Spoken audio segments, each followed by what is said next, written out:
أعوذ بالله من شرور أنفسنا ومن سيئات أعمالنا من يهده الله فلا مضل له ومن يضلل فلا هادي له وأشهد أن لا إله إلا الله وحده لا شريك له وأشهد أن محمدا عبده ورسوله صلى الله عليه وعلى آله وأصحابه ومن اتبعهم بإحسان إلى يوم الدين أما بعد رب اشرح لي صدري ويسر لي أمري واحلل عقدة من لساني يفقه قولي سبحانك لا علم لنا إلا ما علمتنا إنك أنت العليم الحكيم اللهم انفعنا بما علمتنا وعلمنا ما ينفعنا وزدنا علما.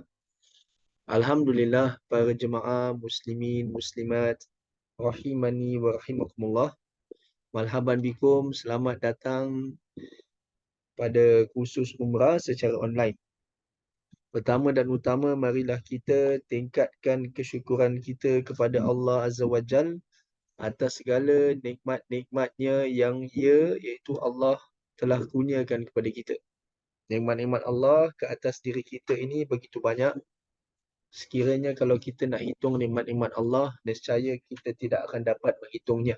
Seperti mana yang telah difirmankan oleh Allah Subhanahu wa taala, wa in ta'uddu nikmatallahi la tuhsuha. Sekiranya apabila kalian ingin menghitung nikmat Allah, nescaya kalian tidak akan dapat menghitungnya. Jadi nikmat Allah ke atas diri kita ni begitu banyak sekali. Apa yang diwajibkan ke atas kita ini adalah untuk kita mensyukuri nikmat-nikmat Allah Subhanahu Wa Taala. Apabila kita bersyukur kepada Allah Subhanahu Wa Taala, kita menghargai setiap nikmat yang Allah kurniakan kepada kita, maka Allah Subhanahu Wa Taala janji bahawa Allah akan tambahkan lagi keberkahan nikmat yang Allah kurniakan kepada kita itu. Dan barang siapa yang kufur kepada nikmat Allah, berarti ia tidak mensyukuri nikmat Allah, maka Allah SWT juga telah memberi amaran, inna adzabi lasyadid. Kata Allah, sesungguhnya azabku sangat sangat pedih. Jadi para jemaah, barakallahu fikum, maka kita mengambil kesempatan pada malam ini untuk kita latih diri kita, untuk kita bersyukur kepada Allah Subhanahu Wa Taala. Yang pertama, di dalam lubuk hati kita. Di dalam lubuk hati kita, kita menghadirkan kesyukuran yang sebenar-benarnya kepada Allah Subhanahu Wa Taala. Yang kedua, di atas lisan kita, dengan ucapan kita mengucapkan Alhamdulillah, segala pujian bagi Allah Subhanahu Wa Taala. Dengan ucapan kita menceritakan kepada satu sama lain mengenai nikmat-nikmat yang Allah telah kurniakan kepada kita. Nikmat kewujudan kita di dalam dunia ini, nikmat anggota badan yang Allah kurniakan kepada kita, nikmat kesihatan, nikmat harta benda yang kita perolehi, nikmat keluarga yang kita perolehi, nikmat yang agung iaitu nikmat iman dan nikmat Islam Allah kurniakan kepada kita. Dan juga kita membuktikan kepada Allah bahawa kita benar-benar ingin menjadi hamba Allah yang bersyukur dengan kita menggunakan segala nikmat-nikmat yang Allah kurniakan kepada kita ini untuk kita mentaati perintah-perintah Allah dan kita usaha untuk kita menjauhi dari larangan-larangan Allah Subhanahu Wa Taala. Maka ini di antara cara bagaimana kita dapat bersyukur kepada Allah, dengan hati kita, dengan lisan kita dan juga dengan anggota badan kita. Termasuklah harta yang Allah kurniakan kepada kita, bagaimana kita dapat membelanjakannya untuk kita mendapat meraih keredaan Allah Subhanahu Wa Taala.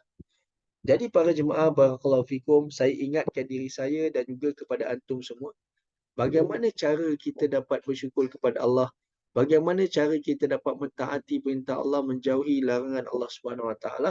Di antaranya yang paling penting adalah dengan kita mengetahui, dengan kita usaha untuk supaya kita menjadi seseorang yang berpengetahuan, seorang yang berilmu, seorang yang benar-benar kenal apa itu perintah-perintah Allah dan apa itu larangan-larangan Allah Subhanahu Wa Taala. Kerana apabila kita tidak kenal apa itu perintah-perintah Allah, apabila kita tidak kenal apa itu larangan-larangan Allah Subhanahu Wa Taala, tidak mungkin kita dapat mentaati Allah Subhanahu Wa Taala. Tidak mungkin kita dapat mentaati Allah. Itu tidak mungkin kita dapat menunaikan perintah-perintah Allah dan tidak mungkin kita dapat menjauhi larangan-larangan Allah SWT sekiranya kalau kita tidak kenal, sekiranya kalau kita tidak mempunyai pengetahuan mengenai apa itu perintah Allah dan apa itu larangan-larangan Allah SWT. Jadi atas kerana itu betapa pentingnya kita ke atas kita untuk mempelajari ilmu. Betapa pentingnya ke atas kita untuk melengkapkan diri kita dengan ilmu agama Allah SWT. Jadi kita bersyukur kepada Allah kerana Allah telah memberi taufik kepada kita menghadiri majlis ini, khususnya untuk kita mempelajari ataupun ulang kaji ibadah umrah dan juga secara am untuk kita melengkapkan diri kita dengan ilmu agama Allah SWT. Jadi biarlah kita istiqamah di atas jalan menuntut ilmu. Kerana inilah di antara jalan-jalan yang akan memudahkan hamba Allah menuju ke dalam syurganya. Dan hanya ketika kita masuk di dalam syurga Allah, maka kita akan dapat melihat ataupun kita akan dapat menikmati nikmat yang paling unggul, nikmat yang paling besar adalah apabila ahli-ahli syurga ini, penghuni-penghuni syurga itu dapat melihat wajah Allah Subhanahu Wa Taala. Itulah kemuncak nikmat. Itulah kemuncak nikmat yang Allah SWT sediakan bagi penghuni syurga. Semoga Allah SWT golongkan kita semua, golongkan kaum keluarga kita, termasuklah kedua ibu bapa kita, isteri, suami, anak-anak, adik-adik kita, ipar duai kita, jiran tetangga kita dan seluruh umat Nabi SAW. Semoga Allah kumpulkan kita semua di dalam syurganya. Amin ya rabbal alamin. Para jemaah, barakallahu fikum. Maka kita telah masuk kepada sesi yang kedua di dalam bimbingan umrah sesuai sunnah Nabi SAW. Jadi pada minggu yang lalu para jemaah ataupun pada 2 minggu yang lalu, kerana pada minggu yang lalu, pada Sabtu yang lalu kita telah mempelajari fardu ain. Jadi 2 minggu yang lalu maka kita telah bermula khusus umrah kita secara online. Jadi khusus umrah ini dia dalam sebulan 2 kali. Berarti dia ini alternate Saturdays. Jadi berarti Sabtu kita adakan khusus umrah, Sabtu berikutnya fardu ain, Sabtu berikutnya khusus umrah lagi, Sabtu berikutnya fardu ain dan seterusnya. Jadi ini merupakan sesi yang kedua yang kita sedang berada di dalam khusus umrah secara online. Jadi pada iaitu sesi-sesi yang sebelum ini ataupun pada sesi 2 minggu lalu, maka kita telah iaitu bincang ataupun kita telah mengambil pelajaran mengenai apa itu rukun umrah, apa itu syarat-syarat wajib umrah dan juga keutamaan mengerjakan ibadah umrah. Jadi secara ringkas saya akan saya akan ulang video yang mana yang kita telah nonton bagi siapa yang hadir pada minggu yang lalu ataupun 2 minggu yang lalu kita telah menonton video ini. Jadi video yang sangat ringkas dan padat yang mana di dalam video ini mengandungi iaitu rukun umrah. Apa tu kegiatan-kegiatan ataupun ibadah-ibadah yang berkaitan dengan umrah. Jadi ini merupakan rumusan. Kerana seperti mana yang telah saya beritahu pada minggu yang lalu, sebenarnya mengerjakan ibadah umrah ni tak susah. Senang aja. Bagi mereka yang dah biasa bikin, dia akan rasa senang lah. Bagi mereka yang tak biasa mengerjakan ibadah umrah, bagi mereka yang tidak biasa ziarah ke Baitullah, maka mungkin akan rasa macam, mudah ke senang ni? Susah ke senang umrah ni? Sebenarnya dia tak susah pun. Dia senang. Sekiranya apa saja ibadah, kalau kita mempunyai ilmu pengetahuan mengenai ibadah itu, maka dia akan jadi mudah. Dia akan jadi mudah. Jadi di dalam video ini, yang saya akan play sebentar lagi ni, saya akan play. Maka ini sebenarnya rumusan bagi ibadah umrah. Jadi terkandung di dalamnya rukun-rukun umrah. Rukun-rukun umrah. Jadi yang pertama rukun umrah adalah kita berihram di miqat. Kita berihram di miqat. Itu yang pertama. Kedua, rukun umrah kita mengerjakan ibadah tawaf, mengelilingi Kaabah sebanyak 7 pusingan. Ketiga, rukun umrah adalah kita sa'i. Kita sa'i iaitu kita berjalan ataupun berlari daripada Safa ke Marwah, balik ke Safa, balik ke Marwah, balik pergi ke Marwah. Berarti kita mula pada Safa dan kita akan akhiri di Marwah. Dan yang terakhir untuk kita keluar daripada ibadat umrah ini adalah apabila kita melakukan tahallul. Sama ada kita cukur rambut kita, untuk khusus untuk lelaki, sebaik-baiknya botak lah, gondol. Ataupun gunting rambut. Untuk wanita, gunting saja, tidak mencukuri rambutnya. Jadi di dalam video ini secara ringkas, marilah kita lihat bersama, kita konsentrate. Kita perhatikan rukun-rukun yang terkandung di dalam ibadat umrah. Okay? Saya akan play video ini. Sekiranya kalau tak dengar sound, maka bagi tahu. Tapi kalau sekiranya antum tak bagi tahu apa-apa, maka saya anggap antum dapat mendengarlah suara yang akan dimainkan di dalam video ini. Barakallahu fikum.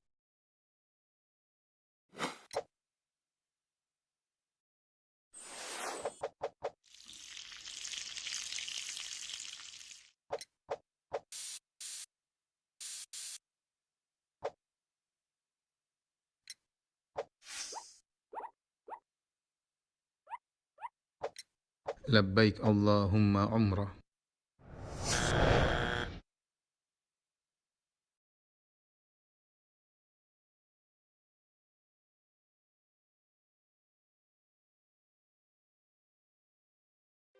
لبيك اللهم لبيك لبيك لا شريك لك لبيك إن الحمد والنعمة لك والملك لا شريك لك.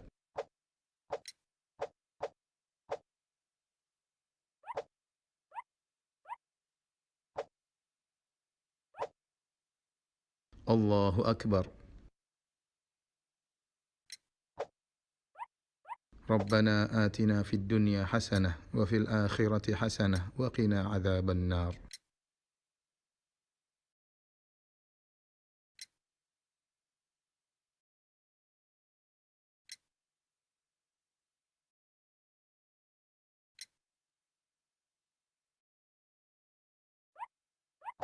واتخذوا من مقام إبراهيم مصلى.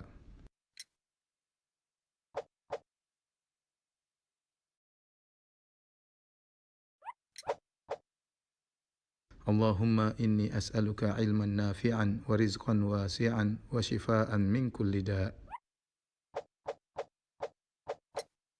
إن الصفا والمروة من شعائر الله.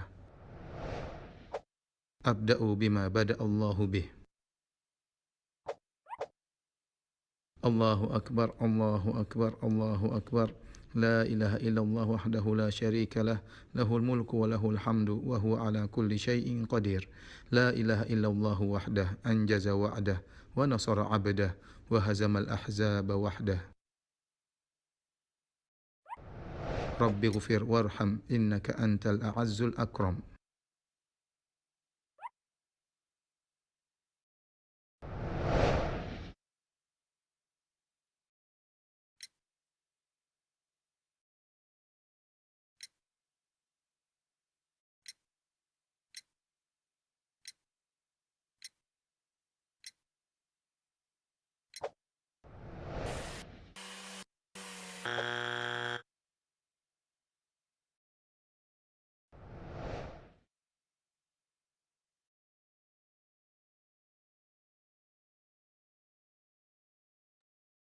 Alhamdulillah, para jemaah, kita telah melihat ataupun menonton video yang telah saya mainkan. Maka sekarang ini saya akan ulangi lagi video ini, tetapi saya akan pause. Saya akan ulang dan saya akan pause dan saya akan terangkan secara ringkas saja. Sebelum kita masuk di dalam pembahasan yang lebih detail, saya akan terangkan secara ringkas. Okey? Okey, saya akan play.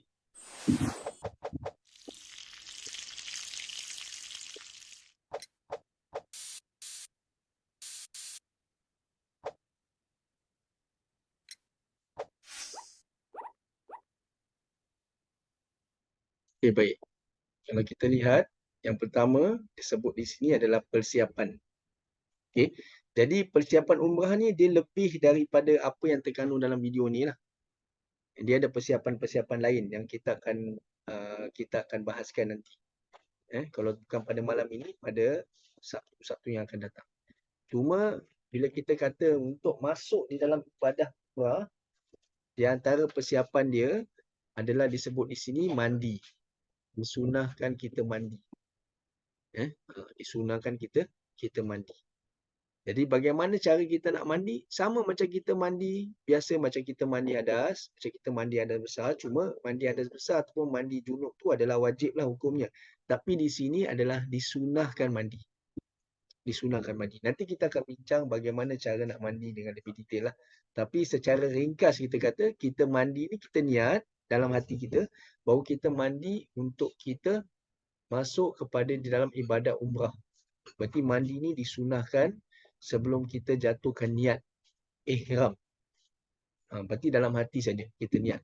Kan? Dan yang kedua, kita mandi dengan kita meratakan air kepada seluruh badan. Ini kita kata di antara rukun mandi ya.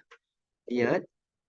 Berarti kita niat kita mandi ni kerana apa? Kerana kita nak mengerjakan ibadat umrah, kita tak berihram.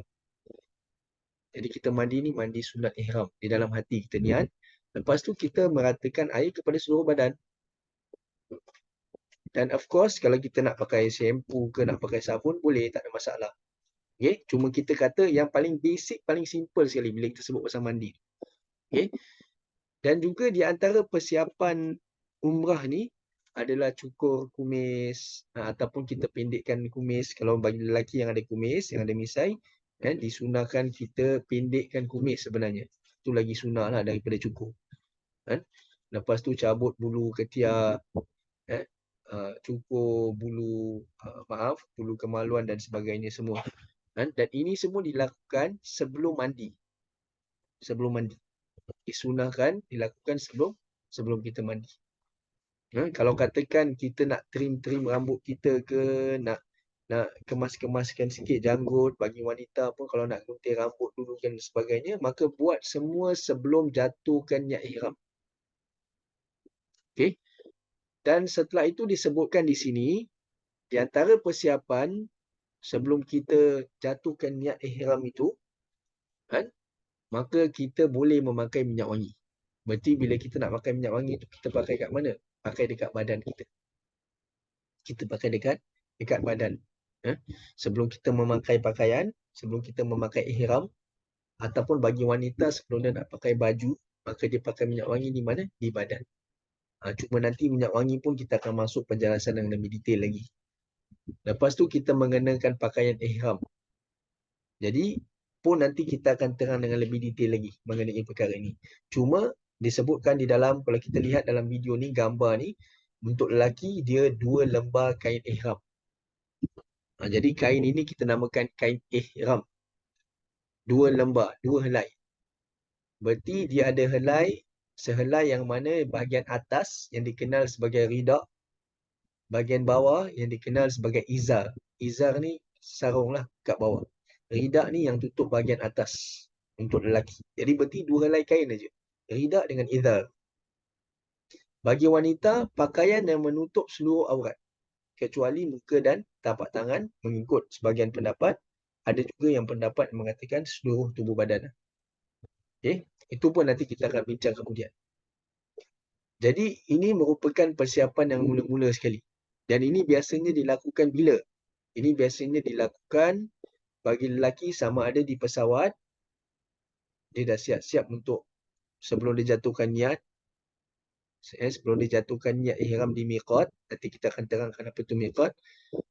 Dan bagi wanita pun sama juga demikian. Kalau sekiranya perjalanan kita nak buat umrah ni, kita akan dinamakan awal Mekah.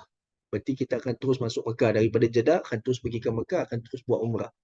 Tetapi kalau sekiranya kita nak pergi ke Madinah dulu, maka kita tak perlu nak siap-siap lagi kat Singapura ni. Nanti dekat Madinah boleh. Boleh mandi, boleh siapkan kain ihram kita dan sebagainya.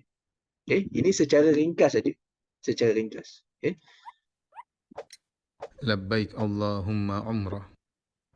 Dan setelah itu, bila kita dah siap, dah pakaian ihram, wanita pun dah pakaian dan sebagainya, maka akan tiba di miqat nanti, maka kita akan jatuhkan niat ihram ataupun niat umrah kita. Jadi jatuhkan niat umrah ni dengan melafazkan lafaz seperti mana? Labbaik Allahumma umrah. Jadi itu berarti kita katakan kita melafazkan. Kita melafazkan niat umrah kita. Di mana? Di miqat. Di tempat yang mana kita diwajibkan untuk jatuhkan niat. Dan ini merupakan, kita katakan, di antara wajib umrah. Beza rukun dengan wajib. Cuma nanti kita akan masuk pada perbincangannya. Dan apabila kita telah jatuhkan niat ihram ataupun kita telah jatuhkan niat umrah, maka kita ada pantang larang. Kita dah tak boleh buat lagi dah. Tak boleh nak cukur rambut, tak boleh nak potong kuku lagi, bulu badan ke, tak boleh nak berburu binatang darat, menikah ataupun nak menikahkan orang, ataupun nak meminang, berjumbu di antara suami isteri, berjimat di antara suami isteri, memakai wangi-wangian. Ataupun bagi lelaki, tak boleh lagi nak pakai selain baju ihram, selain 2 helai kain tu saja dah tak boleh bagi lelaki. Jadi ini di antara pantang larang yang kita perlu jaga apabila kita telah jatuhkan niat umrah. Okey, ini secara ringkas saja.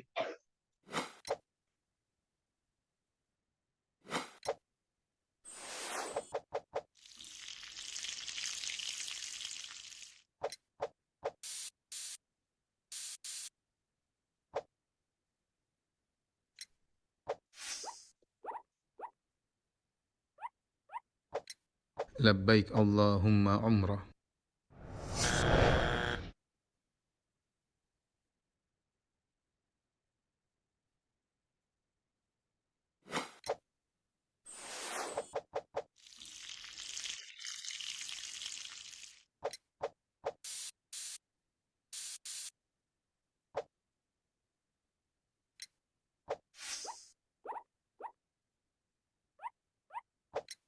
لبيك اللهم عمرة.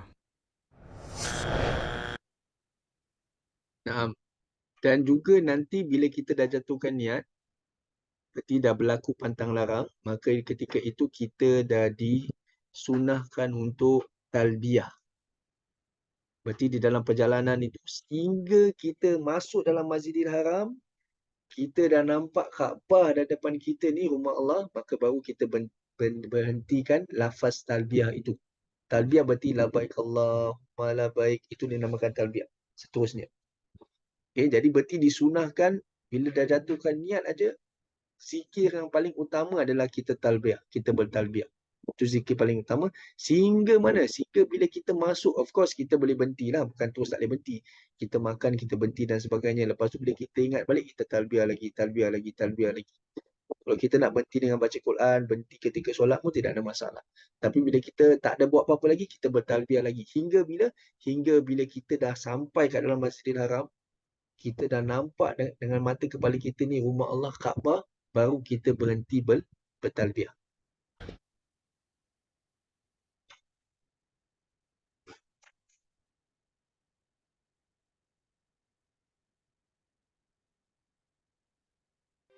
لبيك اللهم لبيك لبيك لا شريك لك لبيك إن الحمد والنعمة لك والملك لا شريك لك. Okey, basically yang tadi tu, yang talbiyah itu, ini di antara kita katakan zikir yang kita perlu usaha untuk hafal. Okey. Dia merupakan zikir yang kita perlu usaha untuk menghafalnya. Jadi, apa yang saya nak sampaikan ni, sebenarnya bila kita melakukan ibadat umrah, dia tak banyak, doa-doa dia tak banyak kita nak fokus sangat. Kita jangan streskan diri kita. Kan? Kerana apa? Kerana ramai orang dia takut nak buat umrah. Dia rasa dia belum sedia lagi. Jadi sebenarnya kalau kita nak buat umrah secara sunnah, dia ada zikir-zikir yang mana yang kita disunahkan untuk membacanya. Di antaranya adalah talbiyah ini. Talbiyah. Labaik Allahumma labaik, labaik la syarika laka labaik, innal hamda wa nikmata laka wal mulk la syarika lak. Ini di antaranya. Jadi berarti ini di antaranya zikir yang kita usaha untuk hafal sebaiknya lah. Kalau tidak pun nanti kita biasa kita akan diberi buku panduan umrah. Buku panduan umrah tu. Tapi kalau katakan kita dah tahu dah kita nak buat umrah lagi sebulan, lagi beberapa bulan ke, maka kita usahakan untuk hafal zikir ni. Kita usahakan untuk menghafal zikir ini. الملك لا شريك لك.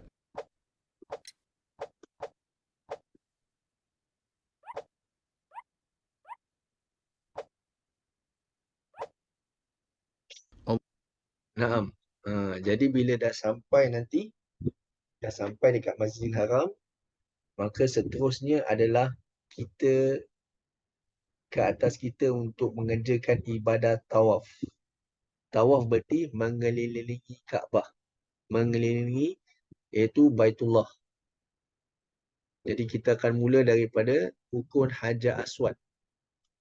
Rukun Hajar Aswad. Jadi di sini bagi kaum lelaki maka ia melakukan ittibak. Ittibak berarti dia punya bahu kanan ni akan terbuka. Bahu kanan akan terbuka. Jadi nama ittibak. Jadi ini ketika melakukan tawaf nanti. Tapi bagi kaum ibu, biasa saja. Pakaian yang biasa saja. Tak ada itibak bagi kaum ibu. Hanya bagi kaum lelaki. Itibak. Jadi nanti akan menghadap ke iaitu Hajar Al-Aswad. Nanti kita akan masuk dengan ini penerangan yang lebih detail. Di sinilah maka akan mengangkat tangan dan akan menyebut Allahu Akbar dan terus mula melakukan tawaf. Kecuali kalau kita boleh pergi kat dekat Al-Hajar Aswad tu, kita boleh cium lah Hajar Aswad tu. Tapi memang secara umum kebiasaannya tak mudah. Jadi berarti dari jauh tu, dari posisi yang jauh tu, kita mengangkat tangan kita dan kita menyebutkan Allahu Akbar. Tak perlu kita nak cium tangan kita tu, tak perlu. Kita cuma angkat saja, kita cuma sebut Allahu Akbar. Lepas tu kita pastikan bila kita mulakan tawaf tu, berarti bahu kiri kita ni kena berarti dekat dengan Kaabah. Bahu kiri kita, pasal bila kita pusing nanti, kita akan pusing dari Hajar Al-Aswad tu, seperti mana yang saya tunjukkan dengan saya punya mouse saya kan, macam ni.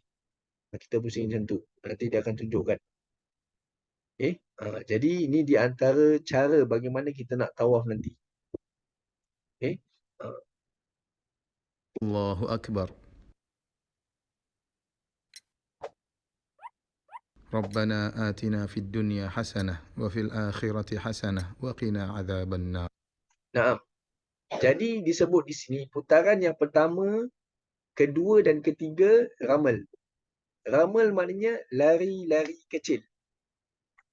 Lari-lari kecil. Berarti maksudnya lari-lari kecil ni dia bukan langkah yang besar. Dia bukan dengan cara nampak macam kita berlonjat-lonjat, berlompat-lompat. Tidak.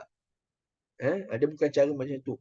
Lari-lari kecil sebenarnya dia ni langkah tak besar. Langkah kecil tapi cuma dia jalan laju sikit. Itu maksudnya lari-lari kecil. Jadi kita jangan ingat bila lari kecil ni macam jogging. Bukan. Bukan jogging. Bukan kita langkah strike, kita punya leg besar-besar, kaki kita kangkang, langkah besar-besar, lepas tu kita jalan. Tidak.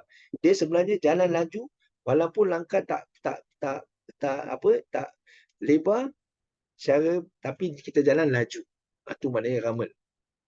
Dia bukan, kita jangan imagine macam kita jogging pula. Tidak. Tetapi kalau sekiranya kita dengan keluarga, dengan isteri, dengan ibu kita, dengan anak-anak kita, maka kalau kita rasa tidak sesuai untuk kita nak ramal, kita jalan macam biasa saja. Kerana ini cuma sunnah, dia tidak wajib. Jadi putaran yang pertama, kedua, ketiga ni kita boleh katakan dia ni laju lebih sikit lah. Dia lebih laju daripada pusingan yang keempat, kelima, keenam dan ketujuh. Maksudnya macam tu. Dan bila kita lihat, bila kita pusing, bila sampai dekat rukun Yamani, berarti rukun Yamani ni, dia tak sampai lagi ke Hajar Al-Aswad. Dia mula-mula dia Al-Hajar Al-Aswad dulu. Yang mana tempat yang dinamakan rukun Hajar Aswad. Tapi bila sampai dekat rukun Yamani ni, disunahkan kita mengusap. Kita sapu saja. Tapi ini pun kalau berkemungkinan. Kalau tidak, tak perlu. Dan tak perlu nak lambai. Tak perlu nak lambai, tak perlu nak angkat tangan dekat rukun Yamani ni. Itu pun nanti kita akan masuk perbincangannya. Cuma yang saya nak beritahu di antara yang penting tu, ketika kita melakukan tawaf ni, dia tidak ada doa dan zikir yang khusus. Kita nak doa dalam bahasa Melayu ke, kita nak baca Quran ke, kita nak zikir subhanallah ke, alhamdulillah ke, ataupun apa saja kita boleh. Dia bebas, doa dan zikir bebas. Cuma ada disunahkan kita membaca Rabbana atina fid dunya hasanah wa fil akhirati hasanah wa qina adzabannar. Ini ketika bila kita sampai kat rukun Yamani, ketika kita sampai kat rukun 6 ni, kita boleh mula baca doa ini hingga sampai ke rukun Hajar Aswad balik. Berarti di antara yang warna biru ni saja, inilah tempat yang mana ada sunnah bacaan yang khusus. Itu bacaan doa Rabbana atina fid dunya hasanah. Tapi bukan wajib lah. Bukan berarti kalau kita tak baca doa ni aja tak sah tawaf kita, tidak. Tapi disunahkan kita baca. Jadi seperti mana yang saya beritahu tadi, bila kita melakukan ibadat umrah, dia tak banyak doa-doa, zikir-zikir yang wajib mesti kita nak buat macam ni. Tidak. Dia ada yang disunahkan kita. Jadi kita tak perlu nak bimbang. Tak perlu kita nak rasa aku ni belum bersedia nak buat umrah. Banyak lagi doa aku tak tahu. Banyak lagi zikir aku tak tahu. Tidak, tidak.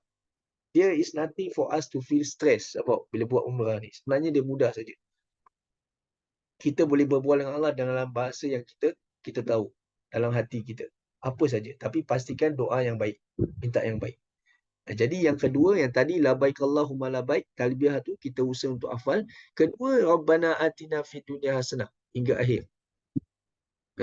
Berarti ya Rabb kami, berikanlah kami kebaikan di dunia dan kebaikan di akhirat, dan selamatkan kami daripada azab api neraka.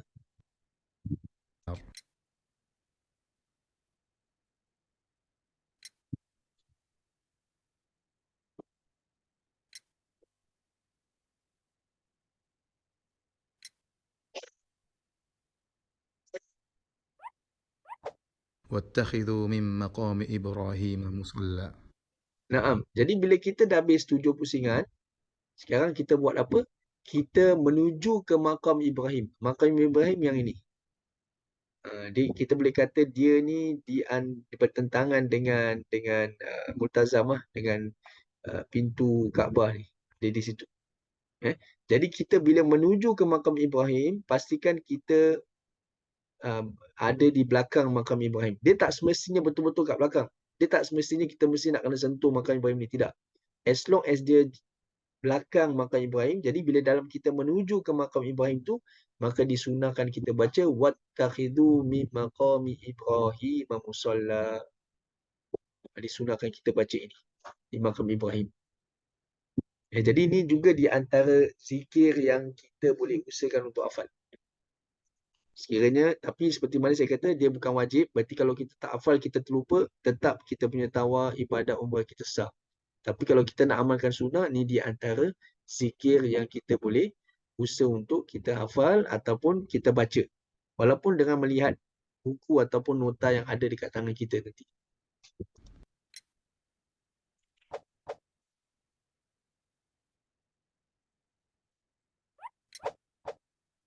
Naam. Jadi bila kita sampai ke makam Ibrahim, bila kita sampai kat makam Ibrahim nanti, di belakangnya, tak kira jarak dekat ke jarak jauh ke, walaupun betapa jauh, walaupun kita tawaf bukan dekat level Kaabah, dekat level 2 ke level 3 ke dan sebagainya, tidak kira. As long as bila kita dah habis tawaf, kita pergi ke makam Ibrahim, lepas tu kita mengerjakan 2 rakaat solat sunnah. 2 rakaat solat sunnah. Jadi niat dalam solat sunnah ni dalam hati je lah. Berarti kita niat untuk solat sunnah setelah habis tawaf dalam hati. Lepas tu pada rakaat yang pertama disunahkan kita membaca surah Al-Fatihah. Lepas itu kita baca surah Al-Kafirun. Pada rakaat yang kedua disunahkan kita membaca surah Al-Fatihah dan juga surah Al-Ikhlas. Cuma sebelum kita solat 2 rakaat ni, disunahkan kita bagi kaum lelaki yang tadi iktibar, yang tadi dia buka bahu kanan kan, tutup balik bahu tu.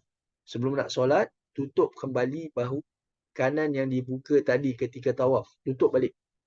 Berarti tutup kedua-dua bahu balik sebelum mengerjakan solat sunat ini.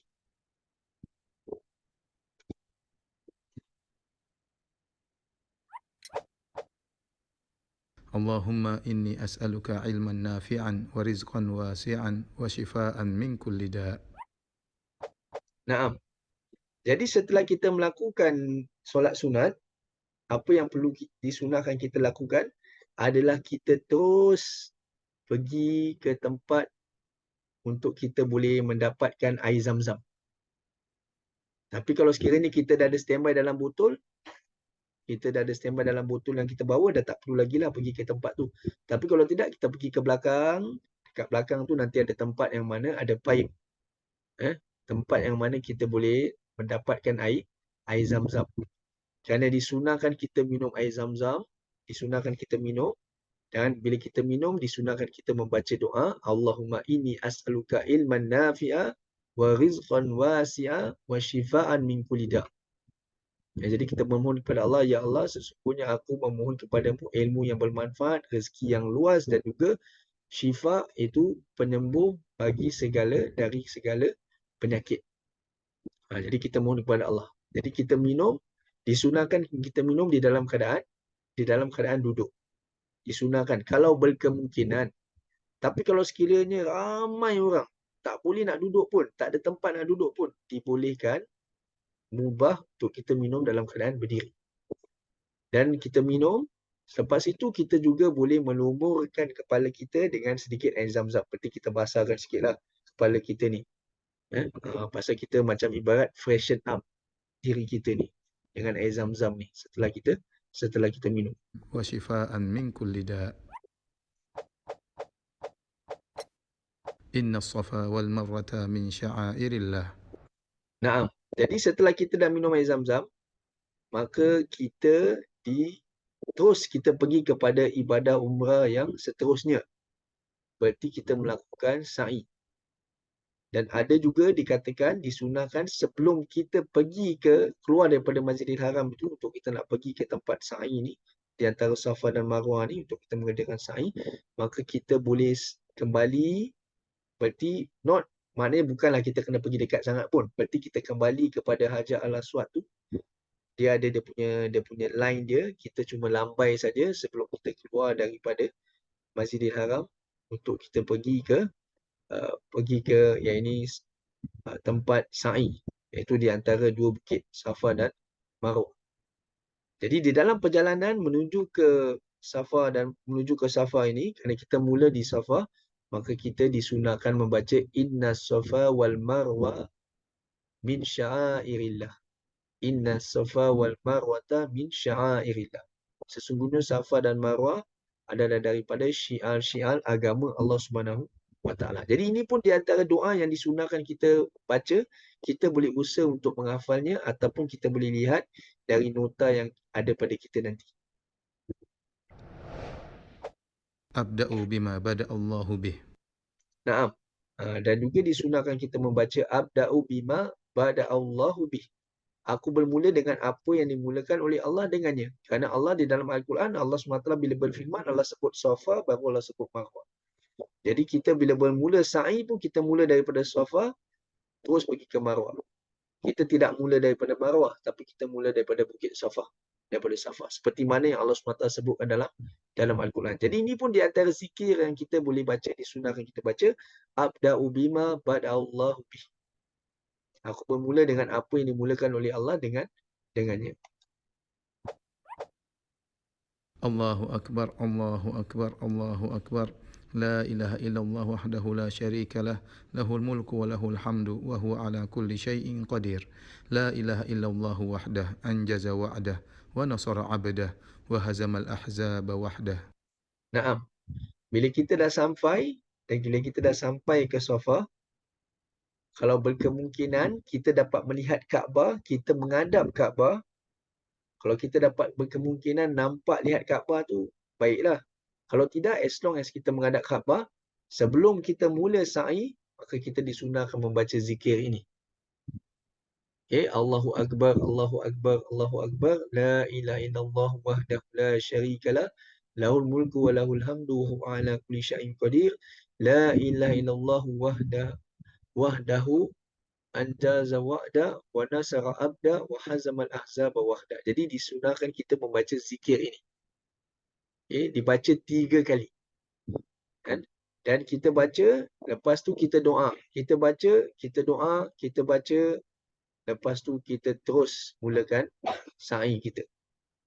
Kita mulakan sa'i kita daripada Safa. Nanti sama juga, bila sampai kat Marwah pun sama juga zikir ni juga. Lepas tu bila balik ke sa'i pun sama juga zikir ni juga. Jadi berarti ni di antara zikir yang kita boleh usahakan untuk hafal. Ini juga di antara zikir yang kita boleh usahakan untuk hafal. Kalau kita tak mampu nak hafal, kita boleh lihat, Kita bawa buku kita, nota kita boleh lihat menghadap Kaabah dan kita boleh baca. Rabbi ghfir warham innaka antal a'azzul akram. Naam. Jadi nanti bila kita mula daripada Safa, kita mula, okey, kita jalan, kita sa'i ni berarti kita jalan lah. Kita jalan sampai dengan nanti ada lampu hijau, fluorescent punya light, dia warna hijau. Itu tempat tanda yang mana kita lajukan langkah kita. Ibarat macam kita lari lah. Tapi ingat, bila kita lari ni bukanlah kita nak lari laju mana pun. Bukan kita nak competition dengan orang lain, tidak. Tapi kita lebihkan speed perjalanan kita tu. Lajukan sikit. Kita lajukan sikit kerana ada sejarah di sini. Kerana asalnya Safa dan Marwah ni sebenarnya Safa ni bukit, Marwah ni bukit. Jadi di antara dua line hijau ni, dia sebenarnya asalnya dia adalah valley. Dia macam lembah turun, lepas tu nanti naik balik. Di mana Hajar alaihissalam, bila dekat kawasan sini, Hajar alaihissalam dia akan cepatkan langkahnya, perjalanannya. Kerana ketika itu, maka anaknya Nabi Ismail alaihissalam, dia sedang usaha untuk cari air tu sebenarnya. Nak tengok naik Bukit Safa ada tak siapa-siapa caravan yang ada di sana yang dia boleh usaha untuk dapatkan air. Bila sampai kat Marwah pun tengok lagi kat atas Bukit Marwah ni, boleh nampak tak siapa-siapa rombongan-rombongan yang nak datang. Manalah tahu boleh hasilkan air. Kerana mereka dalam keadaan tidak ada makan dan tidak ada minuman. Jadi banyaklah sejarah yang kita boleh ambil. Cuma secara ringkas dekat tanda hijau ni, di sini kita cepatkan, kita lari cepat sikit. Tapi seperti mana saya beritahu, kalau sekiranya kita bersama isteri, bersama anak, bersama orang tua, kita pergi, jadi kita boleh tinggalkan lari ni lah. Pasal yang penting kita nak bersama dengan jemaah kita. Kita tak nak ketinggalan, especially bila ramai orang nanti kan. Kalau kita lari, mungkin kita akan tertinggal, family kita akan tertinggal dan sebagainya. Jadi kita lihat keadaan. Kalau kita dapat amalkan sunnah ni, kita lari, kita cepatkan langkah kita dan kita membaca Rabbighfir warham innaka antal a'azzul akram. Dan kita baca zikir ini. Jadi ini juga di antara zikir yang mana yang disunahkan kita membacanya. Yang mana kita boleh usaha untuk hafal. Atau tidak pun, kalau kita tak mampu nak hafal, kita tengok, kita lihat. Kita lihat. Jadi ini sebenarnya tak banyak. Jadi ini yang benda-benda yang penting. Jangan kita amalkan zikir-zikir yang tak disunahkan. Tempat-tempat yang ada zikir-zikir yang disunahkan, ayat-ayat Quran yang disunahkan baca, kita baca. Supaya umrah yang kita lakukan ini sesuai dengan cara Nabi Muhammad SAW. Maka kita tinggalkan zikir-zikir yang tidak datang daripada Nabi SAW. Kita amalkan zikir-zikir, doa-doa yang mana yang memang datang dari Nabi SAW. Sebenarnya tu yang paling mudah sekali. Tak perlu kita nak tukarkan, okey nanti sampai dekat hijau ni aku nak baca, khatamkan Quran ke, ataupun aku nak baca wirid ni 1000 kali ke. Jangan kita susah-susahkan diri kita. Kita amalkan yang mana yang bertepatan dengan cara Nabi SAW. Walaupun semua orang baca yang sama. Memang ini yang sepatutnya dibacakan, disunah dibacakan. Jangan kita nak amalkan zikir-zikir yang pelik-pelik. Jangan kita nak menyusahkan diri kita. Jadi inilah, kalau kita katakan apa yang terkandung dalam video ini sebenarnya mudah sekali. Zikir-zikir yang mana yang disunahkan untuk kita mengamalkan ketika kita melakukan ibadah umrah.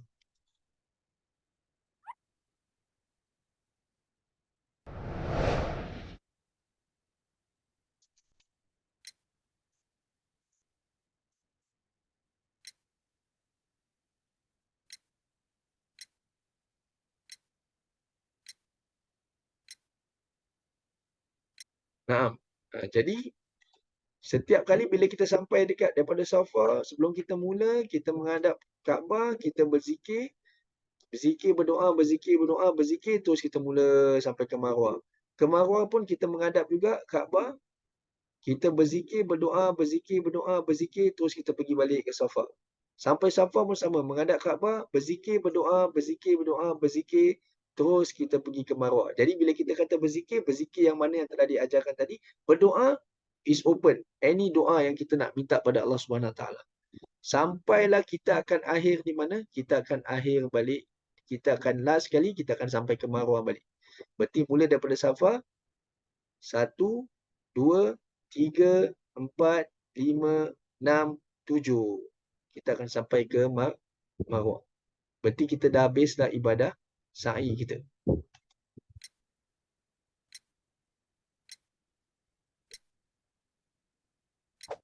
Bila kita habis yang ketujuh, dah tak disunahkan lagi kita nak menghadap Kaabah dan berzikir dan berdoa lagi. Tidak. Selepas itu, maka kita tak tahallul. Berarti kita keluar daripada ibadah umrah. Cara tahallul ni dengan mencukur rambut kepala atau memotong rambut. Sebahagian daripada rambut. Tetapi untuk wanita tidak disunahkan. Bahkan haram wanita kalau dia nak cukurkan rambut dia botak, hukumnya haram. Kecuali kalau ada penyakit dan sebagainya, itu lain. Jadi untuk lelaki disunahkan dia gondolkan rambut dia. Itu yang terbaik lah. Disunahkan dia gondolkan rambut dia. Jadi bagi wanita cukup memotong sepanjang 1 ruas jari. Itu sekurang-kurangnya lah bagi wanita. Jadi bila habis saja cukur ataupun potong rambut, sudah tidak berlaku larangan saat ihram. Jadi berarti dah tak ada lagi dah pantang larang ihram itu. Berarti nak pakai minyak wangi ke, nak potong nak buat benda-benda yang mana yang dilarang ketika ihram tu dah boleh buat lah. Dah tak ada lagi pantangan. Jadi berarti dah habis lah ibadah umrah tu. Dah selesai.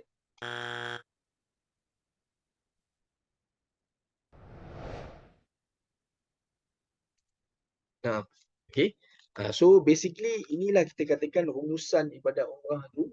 Di antara rukun umrah tadi, kita ihram di miqat. Yang kedua, kita mengerjakan ibadah tawaf. Yang ketiga, sa'i. Yang keempat, tahallul. Jadi ini di antara rukun umrah. Jadi pembahasan khusus umrah kita secara online ni akan berkitar pada rukun-rukun umrah ini. Berarti dengan lebih detail lah. Pada lagi 2 minggu yang akan datang ni, kita akan masuk dengan lebih detail. Jadi apa yang perlu kita ingat? Pertama, kita perlu ingat rukun umrah. Berarti kita nak kena faham. Okey, aku nak melakukan ibadah umrah. Apa yang aku perlu tahu mengenai umrah? Rukun dia. Berarti dia perlu ada dekat kita punya fingertips. Ibarat macam kita solat. Kalau kita solat, solat macam mana? Kita tak tahu. Kena rukuk ke, kena sujud ke, kena baca Al-Fatihah ke, ada duduk di antara dua sujud, kita tak tahu. Kita masih confused lagi. Jadi berarti kita melakukan ibadah solat ni bukan dalam keadaan kita mengetahui apa tu ibadah solat. Bukan dalam keadaan kita benar-benar ada ilmu mengenai ibadah solat. Ataupun bila kita puasa, kita kata puasa tapi kita tak tahu, puasa ni boleh makan ke tak boleh makan? Kita tak tahu apa perkara yang membatalkan puasa kita. Jadi berarti kita masih tak sure lagi bila kita melakukan ibadah puasa itu. Kita masih ragu-ragu lagi. Berarti kita masih ada syak lagi, masih ada sangka batal ke tak batal. Jadi kita takut macam tu. Jadi bila kita kata ibadah umrah, di antara perkara yang kita perlu tahu adalah rukunnya. Jadi rukunnya kita ulang lagi dan lagi, itu ihram. Kita ihram, berarti kita jatuhkan niat. Kedua, kita melakukan tawaf keliling Kaabah. Ketiga, iaitu kita melakukan sa'i di antara Safa dan Marwah. Dan yang keempat, kita bertahallul, berarti kita keluar daripada ibadah umrah. Berarti selesailah. Bila kita tahallul tu ibarat macam bila kita solat, kita dah baca, kita dah beri salam dah. Assalamualaikum warahmatullahi wabarakatuh. Assalamualaikum warahmatullahi wabarakatuh. Berarti kita dah selesai mengerjakan ibadah solat. Jadi begitu juga umrah pun sama. Setelah kita tahallul, berarti kita telah keluar daripada ibadah umrah. Okay? Jadi sekarang ni kita akan masuk sedikit rukun umrah. Kita berihram, itu masuk ke dalam ibadah umrah dengan mengucapkan labbaik Allahumma umrah. Aku penuhi panggilanmu ya Allah dengan melaksanakan umrah. Jadi ini disunahkan lafaz. Tapi niat umrah di dalam hati. Kan? Cuma kita dah lafaz umrah tu. Berarti kita dah syiar. Kita dah syiarkan bahawa kita sedang memenuhi panggilan Allah Subhanahu wa taala. Labbaik Allahumma umrah. Aku penuhi panggilanmu ya Allah dengan melaksanakan umrah. Jadi ini berarti kita dah masuk pada ibadah umrah dengan kita berihram. Jadi berihram ni bukan pakaian dia je. Dia bukan maksud kita pakai pakaian ihram. Tidak. Tapi niat. Kita jatuhkan niat mengerjakan ibadah umrah. Bagaimana caranya? Dengan kita mengucapkan labbaik Allahumma umrah. Aku penuhi panggilanmu, ya Allah, dengan melaksanakan umrah. Jadi ini rukun umrah yang pertama. Dan hal ini berdasarkan sabdaan Nabi sallallahu alaihi wasallam. Kerana Nabi sallallahu alaihi wasallam bersabda, "Innamal a'malu binniyat." Sesungguhnya amal itu tergantung pada niat. Jadi berarti apa saja amal ibadah yang kita lakukan mesti kena berserta dengan niat. Jadi niat ini tempatnya di mana? Di hati. Tempatnya di hati. Cuma ibadat umrah yang kita lafazkan bukan niat. Kita bukan kata, aku berniat untuk melakukan umrah. Tidak. Kita tak lafazkan macam tu. Kita cuma niat dalam hati kita melakukan umrah. Yang kita lafazkan adalah kita memenuhi panggilan Allah. Labbaik Allahumma umrah. Berarti kita tak kata, aku sedang berniat untuk mengerjakan ibadat umrah. Tidak. Pasal niat itu tempatnya di dalam hati. Cuma yang kita lafazkan, labbaik Allahumma umrah. Itu yang kita lafazkan. Okay, jadi hal ini berdasarkan sabda Nabi sallallahu alaihi wasallam, innamal a'malu binniyat. Yang kedua, mengerjakan tawaf. Ini secara ringkas. Kita akan masuk dengan pembahasan yang lebih detail. Secara ringkas, mengerjakan tawaf. Berarti kita dah menunaikan rukun umrah yang pertama, iaitu ihram. Dengan kita berniat memasuki ibadat umrah. Kita dah lafazkan labbaik Allahumma umrah. Lepas itu, next is kita mengerjakan tawaf. Jadi bagaimana pula dengan talbiyah tu? Talbiyah tu dia bukan rukun umrah. Yang kita kata labbaik Allahumma labbaik, labbaik Allah syarika lak labbaik. Itu bukan rukun umrah. Itu disunahkan kita melakukan talbiyah. Berarti once kita dah jatuhkan niat aja dalam hati kita dah masuk ihram, maka kita disunahkan untuk talbiyah. All the way kita talbiyah. Kalau kita nak berhenti baca Quran, berhenti makan, boleh berbual dan sebagainya, tak ada masalah. Tapi kita kena sentiasa ingatkan diri kita dengan teman-teman kita. Itu pasal disunahkan kita melafazkan talbiyah. Disunahkan kita untuk menguatkan, meninggikan suara kita. Kecuali untuk wanita, tak perlu nak pekik-pekik lah. Tak perlu nak kuat-kuat sangat lah. Sekurang-kurangnya kita boleh dengar. Dan orang yang sebelah menyebelah kita pun boleh dengar juga kita sedang melakukan talbiyah. Supaya kita mengingatkan satu antara yang lain, kita ni sama-sama sedang menyambut seruan Allah. Bahawa kita ni sama-sama ni hendak kita pergi mana ni? Kita nak menuju ke Baitullah. Jadi kerana itulah talbiyah ini dilakukan, disunah untuk kita mengucapkannya sampai kita nampak Kaabah depan mata kita berhenti melakukan talbiyah itu. Lepas tu kita masuk pada next punya rukun, iaitu mengerjakan tawaf. Berdasarkan firman Allah Ta'ala, wal yatawaf bil baitil atiq.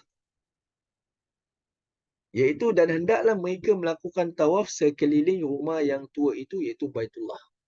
Bil baitil atiq. Rumah yang tertua, mana kita faham, rumah yang pertama sekali yang dibina di atas permukaan bumi ini adalah Baitullah. Waktu tu HDB pun belum form lagi. Housing Development Board pun tak ada. Mana-mana board yang bikin-bikin rumah-rumah pun tak ada. The first house that was built on the face of this earth is Baitullah. Dan hendaklah mereka melakukan tawaf sekeliling rumah yang tua itu. Itu Baitullah. Bil Baitil Atiq. Jadi ini di antara nama Baitullah. Di antara nama Baitullah. Yang ketiga, mengerjakan sa'i. Itu di antara Bukit Safa dan Bukit Marwah. Dan ini juga berdasarkan firman Allah Subhanahu wa taala, inna safa wal marwata min sya'airillah faman hajjal baita aw i'tamara fala junaha alaihi ay yatawwafa bihima wa man tatawwa'a khairan fa innallaha syakirun alim. Maka di dalam ayat ni kalau kita lihat, Allah SWT sebut sesungguhnya safa wal marwah. Allah SWT sebut safa, baru Allah SWT sebut marwah. Sesungguhnya Safa dan Marwah itu ialah sebahagian daripada syiar lambang agama Allah. Maka sesiapa yang menunaikan ibadah haji ke Baitullah atau mengerjakan umrah, Allah SWT sebut haji, faman hajjal baita awi tamara. Berarti satu ibadah haji pun ada juga ibadah sa'i. Umrah pun juga sa'i juga, rukun. Di antara rukun umrah, rukun haji, kena melakukan sa'i. Sesungguhnya Safa dan Marwah itu ialah sebahagian daripada syiar agama Allah, maka sesiapa yang menunaikan ibadah haji ke Baitullah atau mengerjakan umrah, maka tiadalah menjadi salah ia bersa'i, iaitu berjalan dengan ulang alik di antara keduanya. Dan sesiapa yang bersukarela mengerjakan perkara kebajikan, maka sesungguhnya Allah memberi balasan pahala lagi maha mengetahui. Surah Al-Baqarah ayat 158. Jadi kita bukan nak masuk penafsiran yang detail pada ayat ni, tidak. Tetapi kita nak lihat dalilnya yang mengerjakan sa'i ni tersebut di dalam ayat ini. Inna safa wal marwata min sya'airillah faman hajjal baita aw itamara fala junaha alaihi ay yatawwafa bihima. Ini dalilnya. Berarti kerana apa? Setiap ibadah ada dalilnya. Setiap ibadah ada ayat, ada tanda, ada dalil, ada perintah dari Allah. Ada perintah dari Allah ataupun ada sabdaan dari Nabi SAW. Ada perintah dari Allah ataupun Rasulnya. Kalau tidak, kita tidak boleh namakan satu-satu perkara itu ibadah kalau tidak ada dalil dari Quran ataupun dari sunnah Nabi SAW. Dan Nabi SAW bersabda, Is'au fa'inna Allah kataba alaikumus sa'ya. Nabi kata, kerjakanlah sa'i. Sesungguhnya Allah mewajibkan sa'i ke atas kalian. Nabi kata, kerjakanlah sa'i. Sesungguhnya Allah mewajibkan sa'i ke atas kalian. Jadi berarti, kalau kita lihat, apa gunanya kita lari-lari daripada Bukit Safa ke Marwah sekarang, bukit pun dah tak nampak dah. Kan? Kalau katakan kita tawaf dekat Kaabah tu, masih nampak lagi Baitullah kat sana. Tapi kalau kita setakat nak lari daripada Safa dengan Marwah ni, kita tak nampak pun Bukit Safa dan Bukit Marwah ni. Lebih-lebih lagi kalau sekarang ni, kita kalau pergi kan, kita tak nampak perkara tu. Tapi yang kita faham, ini perintah Allah. Ini perintah Allah. Ini perintah Nabi SAW. Jadi kita buat kerana apa? Kerana Allah memerintahkan kita buat. Kerana Allah perintahkan kita buat. Jadi kerana itu, kita nak kena faham kat sini. Perintah Allah. Begitu juga kita pusing Kaabah, kita tawaf dekat Kaabah kerana perintah Allah SWT. Itu ibadah. Bukan kita menyembah Kaabah tu, tidak. Bukan kita kata, oh, di Safa dan Marwah ni kerana barakah ke. Tidak. First is kerana perintah Allah SWT. Allah perintahkan dan Nabi SAW juga mengatakan, kerjakanlah sa'i. Sa'i ni berarti di antara daripada Safa ke Marwah. Perjalanan kita Safa, Marwah, Marwah ke Safa balik. Lepas tu yang keempat, bertahalul. Berarti habis saja mengerjakan sa'i, kita bertahalul. Dengan menggundul atau menggunting rambut kepala, berdasarkan hadis Abdullah bin Umar bahawasanya Rasulullah SAW bersabda, Man lam yakun minkum ahda falyatuf bil bait wa bis safa wal marwati wal yuqassir wal yahlil. Siapa saja di antara kalian yang tidak membawa hadyu, itu haiwan kurban, maka hendaklah ia mengerjakan tawaf di Baitullah, bersa'i di antara Safa dan Marwah, serta menggunting pendek rambut kepalanya dan bertahlul. Jadi dekat sini, dalil yang kita nak lihat ini adalah perkataan wal yuqassir wal yahlil. Pendekkan rambut, khususnya pendekkan rambut ni bagi wanita. Tetapi lelaki juga boleh juga pendekkan rambut. Kalau lelaki tak nak cukup gondol lah. Boleh. Cuma Nabi sebut tahlul wal yahlil. Itu pendek rambut kepalanya dan bertahlul. Wal yahlil di sini berarti dia bertahlul, dia keluar daripada ibadah umrah itu. Jadi kat sini potong pendekkan rambut ni khusus bagi wanita. Bagi lelaki boleh juga. Tapi sebaiknya bagi lelaki ni dia gondolkan rambutnya. Jadi mencukur gondol lebih utama kerana didoakan 3 kali oleh Nabi SAW untuk lelaki. Sedangkan yang menggunting pendek hanya 1 kali didoakan oleh beliau SAW. Adapun tahlul bagi wanita dengan memotong rambutnya sepanjang 1 ruas jari secara merata pada seluruh bahagian kepala. Adapun tahlul bagi wanita dengan memotong rambutnya sepanjang 1 ruas jari secara merata pada seluruh bahagian kepalanya. That means 1 ruas berarti kita katakan kalau rambut tu dihimpunkan rambutnya, himpun dekat hujung rambut tu dihimpunkan, lepas tu digunting.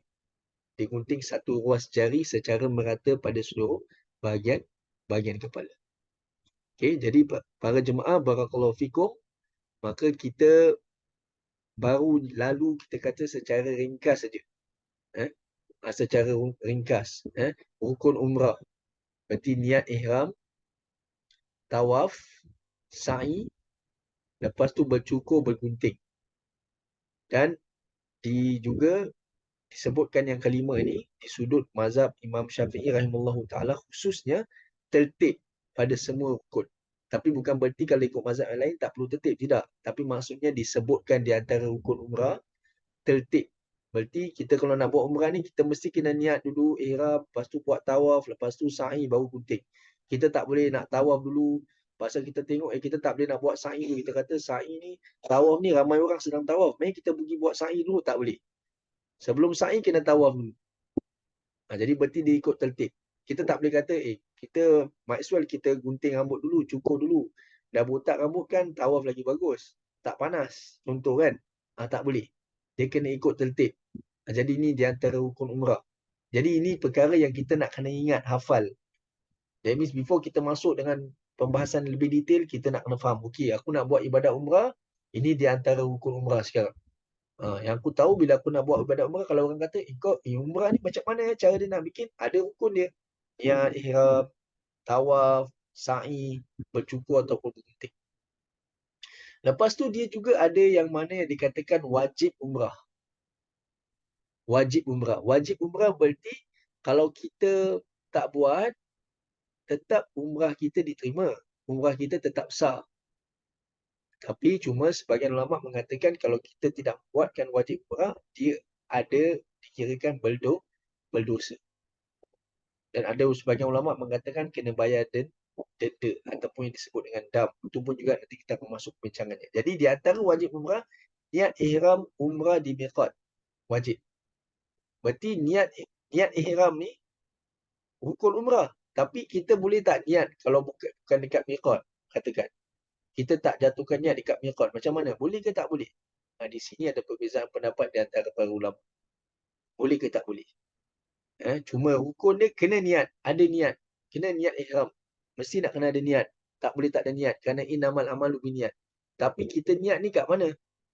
Kalau kita tak niat kat miqat, boleh ke tak boleh? Miqat ni apa? Nanti ada penerangan dia. Ada miqat zaman ni. Itu masa umrah. Untuk kita jatuhkan niat umrah. Dan juga ada miqat makani. Tempat dia. Itu nanti ada perbincangan dia. Jadi itu termasuk bila katakan nak niat ihram umrah ni di miqat. Ini wajib. Ini wajib. Yang kedua, meninggalkan perkara larangan semasa dalam ihram. Kan ada perkara-perkara yang kita tak boleh buat semasa dalam ihram. Kita dah tak boleh potong kuku lagi, tak boleh bersatu dengan isteri, tak boleh berjumpa, tak boleh nikah, tak boleh menikahkan orang, tak boleh memburu binatang dan sebagainya. Itu semua termasuk perkara-perkara yang kita dilarang buat ketika kita dah masuk di dalam ihram. Tetapi kalau kita buat, kita langgar, macam mana? Tetap sah tak umrah kita? Masih sah lagi. Cuma nanti ada denda dia ataupun ada dosanya dan sebagainya lah. Jadi itu semua masuk di dalam bab wajib umrah. Itu nanti kita akan bincang. Jadi biasanya perkara ini yang akan rasa macam rumit sikit. Macam maknanya kita kalau tak mendalami, kita macam sure tak sure. Macam mana ni? Ini yang biasanya yang akan ditanya nanti. Biasa kalau tak tahu, nanti kita akan tanya mutawif. Kita akan tanya ustaz, macam mana ustaz tadi saya buat macam ini. Tadi saya mandi, saya pakai shampoo, ada wangi. Macam-macam soalan yang akan timbul. Tadi saya baring kat katil, tiba-tiba saya tengok dekat pillow saya ada rambut berguguran. Ada macam-macam perkara. Jadi itu semua masuk pada dalam bab ini, wajib umrah ni. Yang biasanya yang banyak perkara yang bila kita tak belajar sungguh-sungguh, kita akan was-was. Jadi ini tu pasal nanti akan ada penerangannya dengan lebih detail. Jadi niat umrah, niat ihram umrah adalah rukun. Berniat ini wajib dilakukan di miqat. Harus berniat ihram sebelumnya. Itu semua nanti akan penerangannya. Setelah berniat ihram di miqat atau sebelumnya, wajib meninggalkan larangan dalam ihram. Jadi insyaAllah para jemaah barakallahu fikum, pada Sabtu yang akan datang ni, Sabtu lagi satu, kita akan masuk lagi, sambung di dalam yang ini penerangan mengenai ibadat umrah. Jadi saya harap apa yang telah disampaikan, semoga Allah SWT memberi kita kefahaman yang benar, supaya mudah faham. Dan sekiranya kalau ada kesilapan dan sebagainya, saya minta para jemaah jangan diam, tegur saya, betulkan saya. Dan sekiranya kalau ada soalan sebelum kita akhiri majlis kita ni, boleh tanya. Kalau sekiranya tidak ada, kita akan akhirkan majlis kita insyaAllah. Barang siapa yang nak Live boleh live pasal dah 10.35. Sepatutnya 10.30 habiskan. Jadi barang siapa yang nak live boleh live. Barang siapa yang nak ada soalan boleh tanyakan, insya-Allah. Barakallahu fiik.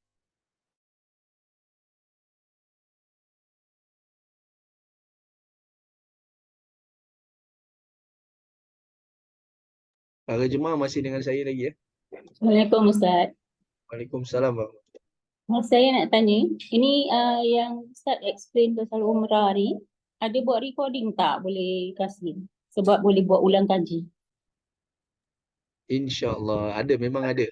Memang ada. Cuma wallahu alam mungkin pada permulaannya mungkin ada tertinggal sikit dan sebagainya lah. Tapi saya ada recording. Yang 2 minggu lepas pun ada recordingnya juga. Ada. Mungkin saya Terima kasih kongsikan Ustaz. dekat link. Saya kongsikan dekat link ni boleh tak? Boleh, terima kasih Ustaz. Okay, saya kongsikan sekarang ya. Sebentar ya.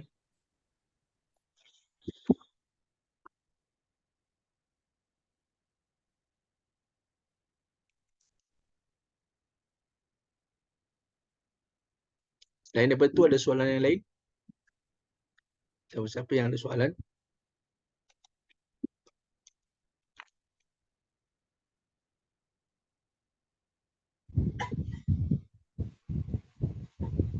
Assalamualaikum Ustaz. Waalaikumsalam warahmatullahi wabarakatuh. Naam. Ustaz, ini saya nak tanya, saya kan penyakit ginjal kan. Ya Kalau saya. macam di Mekah, Madinah kan, kat sana Ya saya. ada dialysis center tak? Sebab macam mana pun saya nak kena dialysis dalam seminggu kan, sekurang-kurangnya 3 kali 4 jam lebih. Ini sebagai pertanyaan lah. Lagi satu, sebab saya kan sakit macam gini kan, macam saya memang ingin nak buat lah ni apa, nak buat umrah apa, sebab ada apa ni, kata orang tu mungkin ada kelebihan sikit lah, sebab pakcik-pakcik saya, saudara mara saya kira dikatakan well to do punya manusia. Cuma saya je, disebabkan saya sakit kan, macam dulu yang sebelum saya sakit, saya kira kan apa, rezeki memang alhamdulillah lah. Kerana saya sakit, jadi banyak kelemahan. Macam Ustaz pun tahu kan, saya selalu keluar masuk hospital, muka darah, berak-berak, kadang blood pressure drop, kadang blood pressure shoot up very high. Habis dialysis pula tak putus-putus, mesti nak kena buat. Ini saya nak tanya, kalau macam di sana, diorang ada tak khas untuk orang yang sakit macam saya? Baik, memang ada. Memang mana-mana pun kalau kita pergi, hatta di Saudi pun, di Mekah, memang ada pusat dialisis. Memang ada pusat dialisis. Cuma sebelum kita pergi ataupun sebelum kita daftar dengan mana-mana travel agent, ataupun kalau kita pergi dengan rombongan kita sendiri, pertama sekali kita nak kena pastikan bahawa ada sesiapa ataupun seorang ataupun dua orang yang sedia menemani kita dan berkhidmat kepada kita lah. Itu yang first kali. Dan juga sebelum pun kita nak kena pastikan sama ada kita mampu tak. Pasal apa? Kalau sekiranya kita kalau uzur, kalau kita sakit, maka kita jangan memberatkan diri kita. Kita jangan memberatkan kita. Jadi first kita perlu tahu kesediaan kita dulu. Kita mampu tak? Pasal seperti mana yang telah kita lihat kan, ibadah umrah ni memang dia nak di antara syarat pengerjakan ibadah umrah ni dia perlu ada, iaitu kita katakan pertama Islam, dia kena baligh, berakal, merdeka dan juga berkuasa. Berkuasa berarti dia kalau katakan dia tidak berkuasa sama ada daripada segi spiritual dia ke, fizikal dia ke, ataupun financial dia dan sebagainya, maka tidak wajib untuk dia mengerjakan haji dan umrah itu. Tidak wajib berarti kalau katakan ibadah umrah tu ataupun ibadah haji itu merupakan yang pertama, kalau kita tahu kan, ibadah haji dan umrah ini dia adalah wajib seumur hidup sekali. seumur hidup sekali untuk kita mengerjakan haji dan juga umrah. Hukumnya. Tetapi bagi siapa? Bagi Islam, baligh, berakal, merdeka dan berkuasa.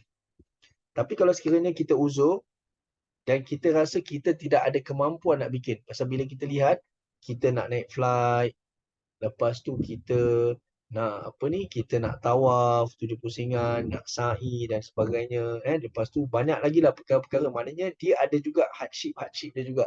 Tetapi kalau sekiranya kita rasa kita boleh berkemampuan dan ada orang untuk menemani kita, maka tidak ada masalah. Kerana kat sana memang ada. Di mana-mana kita pergi pun memang akan ada tempat dialisis. Itu memang ada. Cuma kita nak kena seperti mana saya katakan lah. Kita kena tahu kemampuan kita. Kesediaan kita ni. Dan juga orang yang boleh sanggup menemani kita. Tu very important. Pasal sakit ni ada macam-macam jenis. Kalau dialisis macam contoh macam Akhi Abdullah kan. Kalau hantar kena pergi kata orang tu hari-hari ke 2 hari sekali ke 3 hari sekali dan sebagainya, ataupun hantar baru katakan seseorang yang baru discharge daripada hospital, ada perlu tanya yakni orang yang tahu hal keadaan kita ni. Berarti kita perlu tanya doktor kita macam mana kita punya condition, is it fit for us to travel and so on. That's very important. Lepas tu kalau kata doktor kata okay, it's okay, you can travel.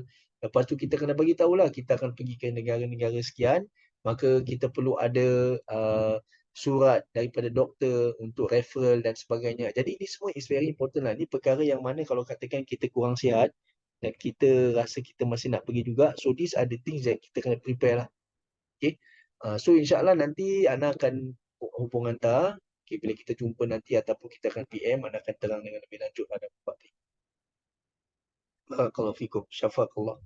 Semoga Allah Okey, memberi Ustaz. kesembuhan insyaAllah. Terima kasih, Ustaz. Baik. Terima kasih ya. Okay, insyaAllah. Okey, baik. InsyaAllah bagi yang lain, sekiranya kalau tidak ada soalan apa-apa, barakallahu fikum, kita akan akhiri majlis kita. Jazakumullah khairan. Semoga Allah SWT membalas antum semua dengan kebaikan di dunia dan di akhirat kerana menghadiri majlis ini. InsyaAllah kita akan jumpa pada pengajian akan datang. Subhanallah wa bihamdi, subhanakallah wa bihamdika. Asyhadu an la ilaha illa anta astaghfiruka wa atubu ilaik. A'udzu billahi minasyaitonir rajim. Bismillahirrahmanirrahim. Wal asri innal insana lafi khusr. إلى الذين آمنوا وعملوا الصالحات وتواصوا بالحق وتواصوا بالصبر. السلام عليكم ورحمة الله وبركاته.